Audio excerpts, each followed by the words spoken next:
श्री रामचरितमानस बालकांड चौपाई अर्थ सहित। कश्यप अदिति तहाँ पितु माता, दशरथ कौशल्या विख्याता। एक कल्प अहि विधि अवतारा, चरित्र पवत किए संसारा। वहाँ उस अवतार में कश्यप और अदिति उनके माता पिता हुए, जो दशरथ और कौशल्या के नाम से प्रसिद्ध थे। एक कल्प में इस प्रकार अवतार लेकर उन्होंने संसार में पवित्र लीलाएं की। एक कल्प सुर देखी दुखारे, समर जलंधर सन शवहारे। शंभु की संग्राम अपारा, दनुज महाबल मरई न मारा। एक कल्प में देवताओं को जलंधर दैत्य से युद्ध में हार जाने के कारण दुखी देखकर शिव जी ने उसके साथ बड़ा घोर युद्ध किया, पर वह महाबली दैत्य मारे नहीं मरता था। परम सती असुराधिप नारी, तेहिम बल ताहि न जीतहि पुरारी। उस दैत्य राज की स्त्री परम सती थी, बड़ी ही पतिव्रता थी। उसके प्रताप से त्रिपुरासुर जैसे अजय शत्रु का विनाश करने वाले शिव जी उस दैत्य को नहीं जीत सके। छल करी तारे उता सुव्रत, प्रभु सुर कारज किन्न। जब ते ही जानो मरम, तब श्राप कोप हरि दीन। प्रभु ने छल से उस स्त्री का व्रत भंग कर देवताओं का काम किया। जब उस स्त्री ने यह भेद जाना, तब उसने क्रोध करके भगवान को शाप दिया। ताशु शाप हरि दीन प्रमाना, कौतुक निधि कृपाल भगवाना। तहाँ जलंधर रावण भयऊ, रनहित राम परम पद दयऊ। लीलाओं के भंडार कृपालु हरि ने उस स्त्री के शाप को प्रामाण्य दिया, स्वीकार किया। वही जलंधर उस कल्प में रावण हुआ, जिसे श्री रामचंद्र जी ने युद्ध में मारकर परम पद दिया। एक जन्म कर कारण एहा, जेहि लगी राम धरि नर देहा। प्रति अवतार कथा प्रभु केरी, सुनु मुनिवरनी कविन घनेरी। एक जन्म का कारण यह था जिससे श्री रामचंद्र जी ने मनुष्य देह धारण किया।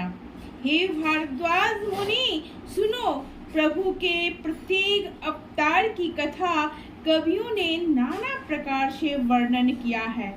नारद श्राप दिन एक बारा, कल्प एक तेहि लगी अवतारा।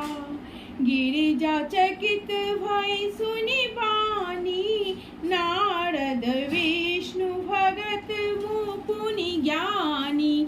एक बार नारद जी ने शाप दिया, अतः एक कल्प में उसके लिए अवतार हुआ। यह बात सुनकर पार्वती जी बड़ी चकित हुई और बोली कि नारद जी तो विष्णु भक्त और ज्ञानी हैं।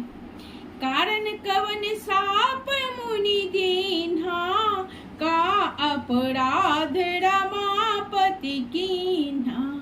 यह प्रसंग मुई कहूँ पुरारी, मुनि मन मोह आचरज भारी। मुनि ने भगवान को शाप किस कारण से दिया? लक्ष्मीपति भगवान ने उनका क्या अपराध किया था? हे पुरारी शंकर जी, यह कथा मुझसे कहिए। मुनि नारद के मन में मोह होना बड़े आश्चर्य की बात है। बोले बिहसी महेश तब ज्ञानी, मूढ़ न कोई, जे ही जस रघुपति करहि जब सो तस ते ही क्षण होई। तब महादेव जी ने हंसकर कहा, ना कोई ज्ञानी है ना मूर्ख। श्री रघुनाथ जी जब जिसको जैसा करते हैं वह उसी क्षण वैसा ही हो जाता है। कहूँ राम गुण गाथ भरद्वाज सादर सुनहूँ, भव भंजन रघुनाथ भजु तुलसी तजि मानि मत। याज्ञवल्क्य जी कहते हैं, हे भारद्वाज, मैं श्री रामचंद्र जी के गुणों की कथा कहता हूँ, तुम आदर से सुनो। तुलसीदास कहते हैं, मान और मद को छोड़कर आवागमन का नाश करने वाले रघुनाथ जी को भजो। हिमगिरि गुहा एक अति पावनी, बह समीप सुर सरि सुहावनी। आश्रम परम पुनीत सुहावा, देखी देव ऋषि मन अति भावा। हिमालय पर्वत में एक बड़ी पवित्र गुफा थी, उसके समीप ही सुंदर गंगा जी बहती थी। वह परम पवित्र सुंदर आश्रम देखने पर नारद जी के मन को बहुत ही सुहावना लगा। निरखी शैल सरि विपिन विभागा, भयउ रमापति पद अनुरागा। सुमिरत हरि श्राप गति बाधी, सहज विमल मन लागी समाधि।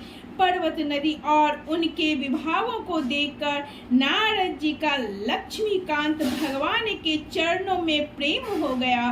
भगवान का स्मरण करते ही उन नारद मुनि के शाप की जो शाप उन्हें दक्ष प्रजापति ने दिया था और जिसके कारण वे एक स्थान पर नहीं ठहर सकते थे, गति रुक गई और मन के स्वाभाविक ही निर्मल होने से उनकी समाधि लग गई। मुनि गति देखी सुरेश डेराना, काम ही बोल किंसन माना। सहित सहाय जाहु मम हेतु, चलई हरसिए जल चढ़ केतु। नारद मुनि की यह तपोमयी स्थिति देखकर देवराज इंद्र डर गए। उसने कामदेव को बुलाकर उसका आदर सत्कार किया और कहा कि मेरे हित के लिए तुम अपने सहायकों सहित नारद की समाधि भंग करने को चाहो। यह सुनकर मीनध्वज कामदेव मन में प्रसन्न होकर चला। हर हर महादेव।